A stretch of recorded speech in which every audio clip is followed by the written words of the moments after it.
6 and 5 for Iliades. So hi Ezequiel, hi 6 and 5. It's good to have you here. We're here in Milan for the design week Fuorisalone, the Salone del Mobile, and we're very happy to have you with us at Iliades, which is this extravagant and itinerant project with digital art and physical signature furniture. And we would love to get to know you better, have a little bit of a conversation here to get to know, for instance, how you started working as an artist, what attracted you, what brought you to art in general, and just the beginning of your journey. Well, thank you. Thank you for having me and for the invitation. It's a pleasure to be here. Yeah, well, I started in Argentina, where I was born, and I studied graphic design. And before studying, I had a big passion for computers and everything related to computer science and everything related to computers. So I was studying in high school computers, and I don't know in English the topic, but it was related to computer assembling, disassembling, and programming. So, but on the other side, I have a good passion for arts and design itself. So when I finished in graphic design, I found that it was the discipline that was merging both things, because it's design and then computers. So I started to study there in the University of Buenos Aires, and then I started to play with. In the meantime, I was studying. I was also working, and I was learning CGI and 3D. So in the meantime, I was studying. I was trying to use that tool in my creations. And in the University of Buenos Aires, it's public and free. So every student take one concept in their own way. And I remember some of them with photography, some others illustration, some other photo collage, and I was trying to push the 3D in my work, just to understand concepts and to make them real in my tool.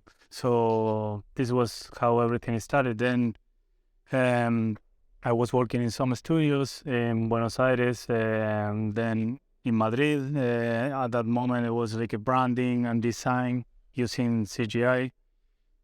And after my experience in Madrid, I came back to Buenos Aires, and I started with 6 and 5. 6 and 5 started as a project. The meaning is the 5 minutes after 6 p.m., so 6 and 5 p.m. Because at 6 p.m. I was finishing my work in the studio, and 5 minutes later I wanted to be at home doing my stuff. So and this is how everything started. I created my own kind of portfolio, finding excuses to create. At that time, doing CGI, the only way to get some income was for clients. So I invented a few clients and other personal projects. So I launched my portfolio, and then I started to work on it.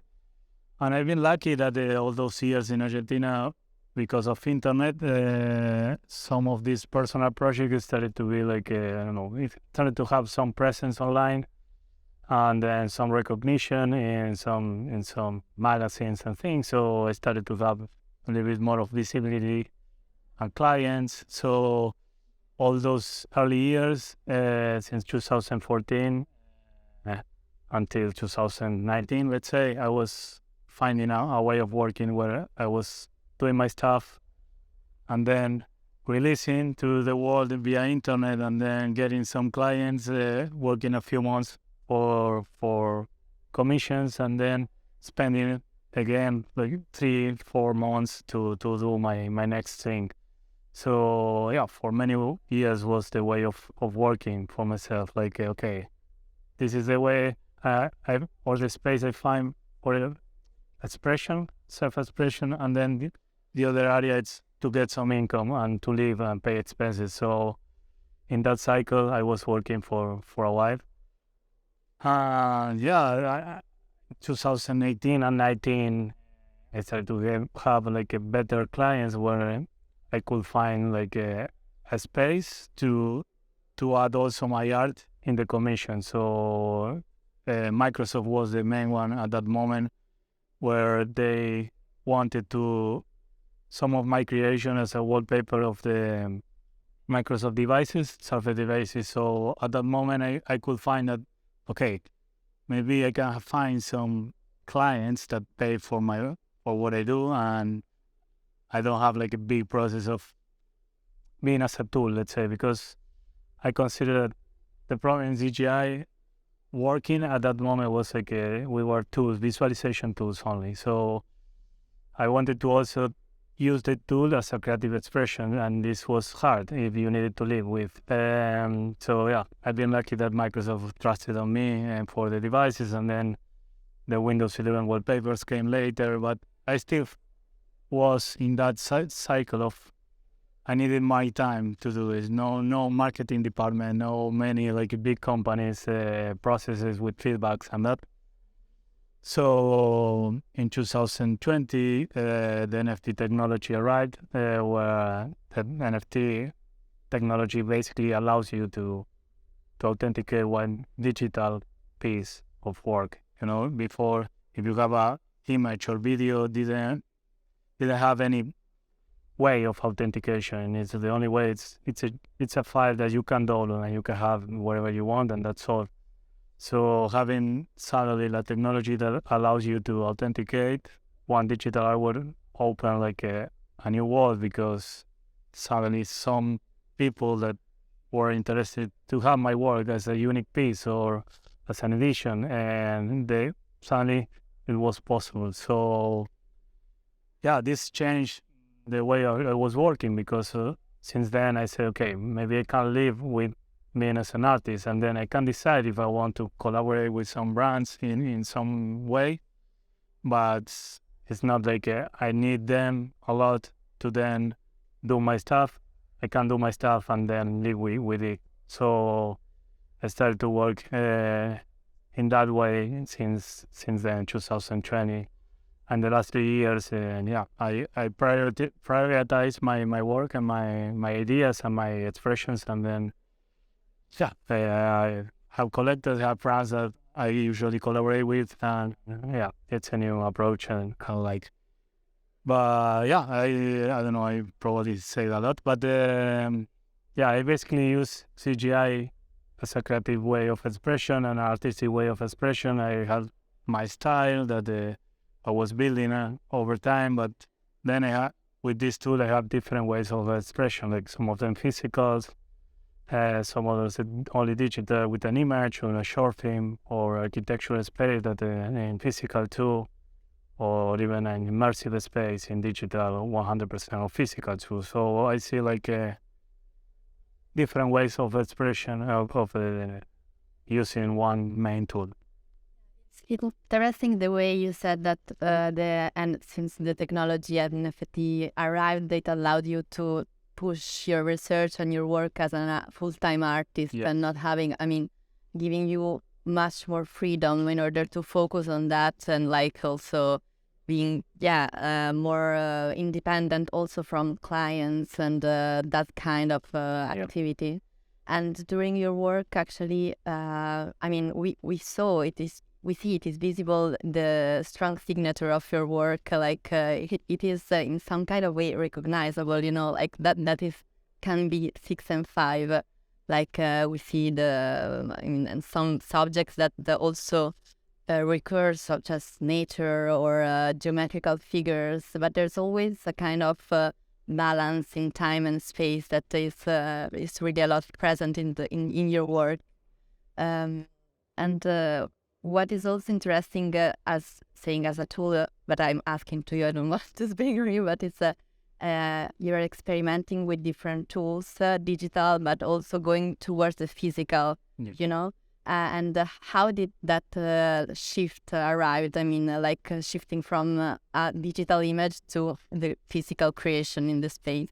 Yeah, actually, in 2017, I started to play with interiors, like just for playing. At that moment, Instagram wasn't like that much as we use now, but at that moment, I was saying, okay, I was exploring with CGI different paths, more related to photography and little composition. Why not to create spaces itself?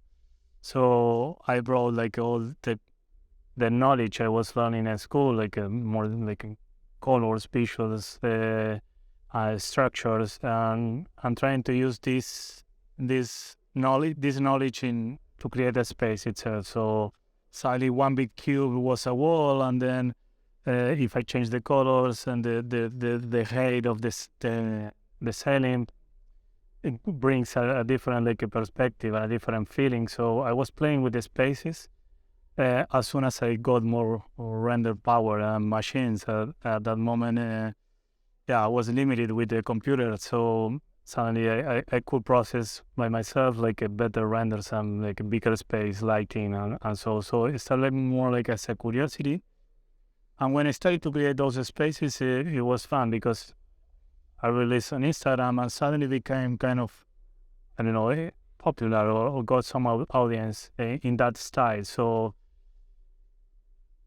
in those creations, I found that I was also designing my own furnitures to decorate it. And so when I was releasing, I got a lot of messages saying, oh, where I could buy that or where I could buy that. And I was dealing with that, saying a lot that it's only digital concept, digital creations. So I could feel a kind of frustration from the other side, and also need from the other side that they wanted something that has been created there, and it has been already created, and it's real, let's say, but it in a digital world. So I started to be curious about how to produce some of them in real life, and in 2018 I did a kind of collection, and the production process was really bad, and then it was super frustrating. I was saying, okay, maybe this is not for me. The physical world, it's too complicated. And then I kept trying and trying. And suddenly I could find some good things, some better supplies for some of the materials, and some others I need to discover still, but it was, this is where I started the curiosity, why not? And since then I saw as a new way, a different way of expression that I want to continue pushing, because I feel we need the physical counterpart, or we need the physical object to touch, to smell, to have it's a different experience than digital. Whereas we brought here in Milan a couple of your physical works and a selection of your digital works. And today I'm going to ask you about my two favorite works amongst this selection.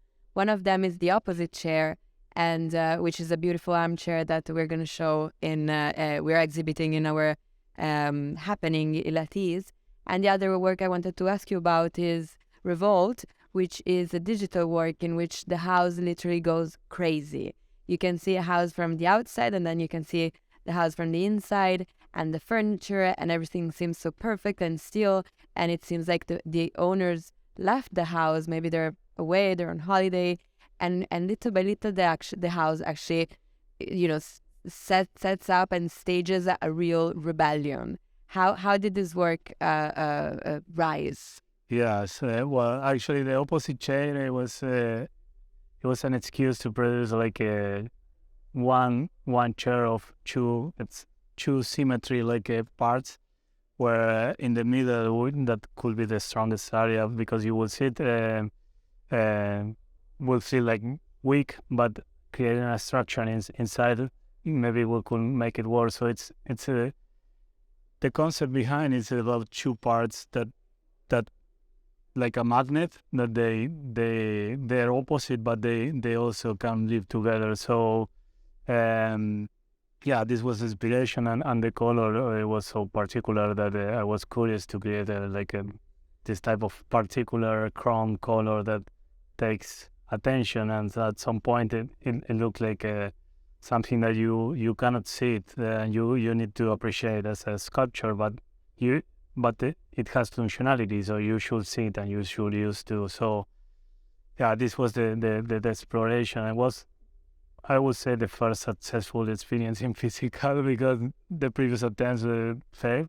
So with this one, it's still like, well, I did it in 2020, and I still proud of it. Like there is still solid and working as a object itself. Yeah, I have a few different colors, but it's super limited. And this is the prototype I keep in my studio. So I love it. Like it's a precious piece that to live in my studio. So when we were talking, I said, okay, I will send you this precious piece to be exhibited. To us as well.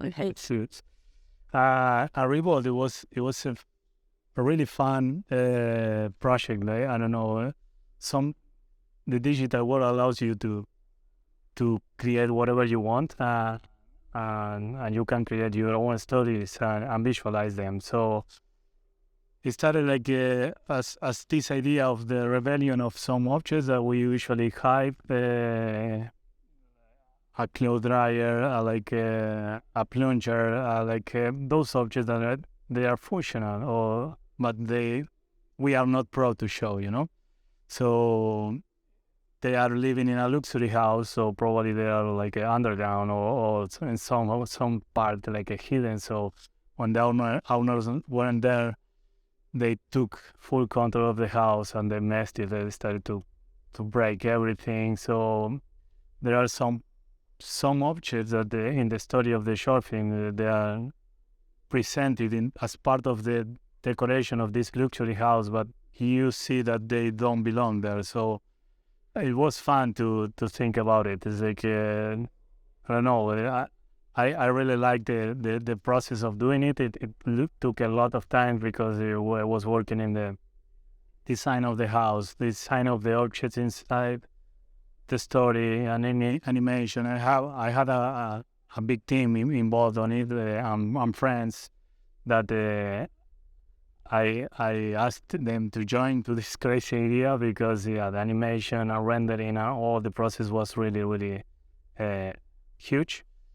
In the meantime, I was also creating like a VR experience of it that it's still working, but a little. And the result is really amazing, but it's a little bit heavy to run. Technologically, at that moment, the technology wasn't there, but it's possible to run in the near future with online. My wish is to run it online. At that moment, I can still run it in my studio with the strong computer cables and the Oculus glasses, but the result it's amazing, and I am super proud of it. And the story was fun too, the concept, and it was a personal project that took, I would say, 1 year. But we wanted to we didn't work like a full time 1 year, but it was like on those stages. We took for that project. It was 1 month on it, then another thing, and then 2 months on it. So yeah, it's one of those projects that I really feel proud of it. There are 8 characters that been part of this mess in the house, and it's been huge. It's amazing. Thank you so much, Ezequiel. Thank you for being with us, and thank you for speaking to us today. Thank you for everything.